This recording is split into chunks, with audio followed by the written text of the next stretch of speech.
Menurut data dari WHO, 70-80% kesalahan dalam pelayanan kesehatan diakibatkan oleh buruknya komunikasi dan pemahaman di dalam tim. Kerjasama tim yang bagus dapat meningkatkan keselamatan pasien. Langkah yang selaras antara berbagai klinisi dan keilmuan untuk membangun tim pelayanan membutuhkan dua hal, yaitu tatanan dan kultur. Kemudian juga pendekatan interdisiplin atau interprofesional. Kolaborasi tim kesehatan sangatlah penting karena masing-masing tenaga kesehatan itu memiliki pengetahuan, keterampilan, kemampuan, keahlian, dan pengalaman yang berbeda-beda.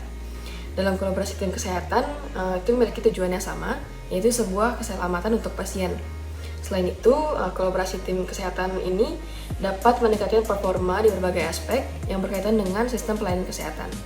Semua tenaga kesehatan dituntut untuk memiliki kualifikasi baik pada bidangnya masing-masing, sehingga dapat mengurangi faktor kesalahan manusia dalam memberikan pelayanan kesehatan. Adapun prinsip-prinsip kolaborasi tim kesehatan. Yang pertama ada patient center care. Prinsip ini lebih mengutamakan kepentingan dan kebutuhan pasien. Pasien dan keluarga merupakan pemberi keputusan dalam masalah kesehatannya. Kedua yaitu recognition patient-physician relationship, yaitu kepercayaan dan berperilaku sesuai dengan kode etik serta saling menghargai antara satu sama lain. Yang ketiga yaitu physician as a clinical leader, jadi harus menjadi pemimpin yang baik dalam pengambilan keputusan, terutama dalam kasus yang sifatnya darurat.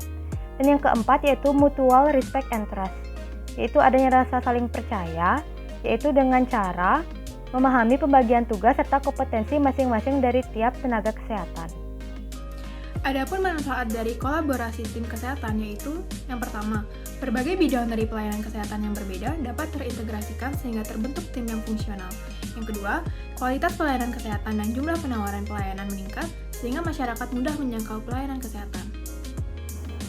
Dan yang ketiga, tim medis dapat saling berbagi pengetahuan dan dari profesi kesehatan lainnya dan menciptakan kerjasama tim yang solid.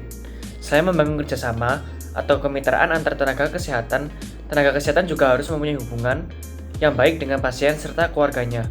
Cara yang dapat dilakukan untuk membangun kerjasama atau kemitraan dengan pasien serta keluarganya adalah dengan membangun kolaborasi yang baik dan tepat.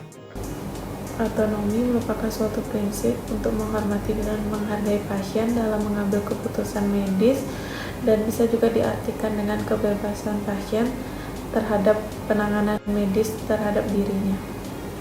Prinsip ini juga merupakan prinsip yang akan menimbulkan adanya informed consent.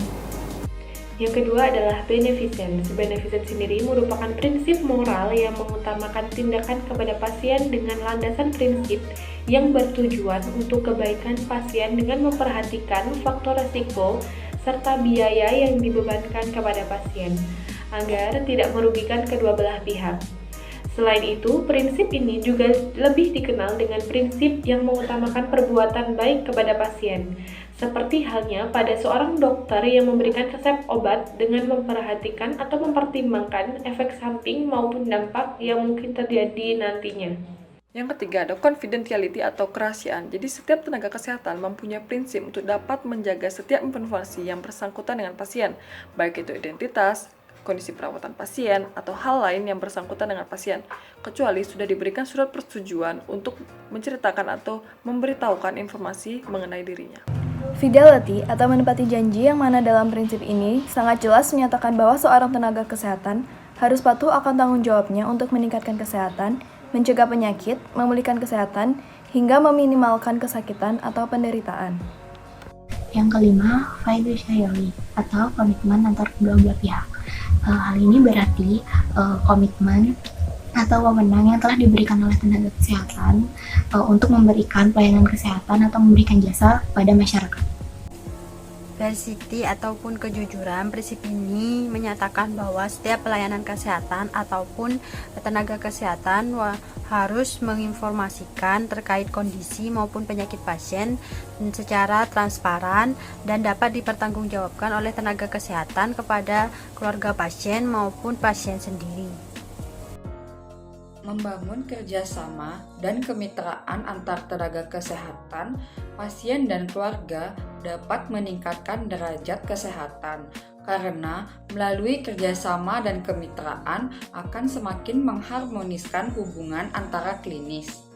Hal ini tentu akan berdampak terhadap sistem komunikasi klinisi saat berhadapan dengan pasien serta keluarganya. Melalui komunikasi yang baik, maka akan membuat kinerja klinisi dalam menangani pasien akan semakin baik, sehingga akan meningkatkan derajat kesehatan pasien. Seperti contohnya pada pandemi COVID-19 ini.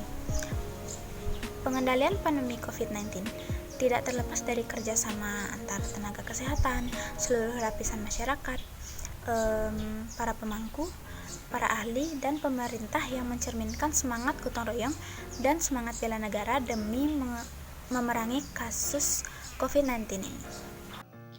Masyarakat bergotong royong untuk terus melaksanakan protokol kesehatan yang telah ditetapkan oleh pemerintah, seperti memakai masker, menjaga jarak, dan selalu mencuci tangan menggunakan sabun guna mencegah penularan COVID-19 yang semakin meluas, sehingga nantinya dapat meringankan tugas dari tenaga kesehatan dan akhirnya pandemi COVID-19 dapat segera ditangani.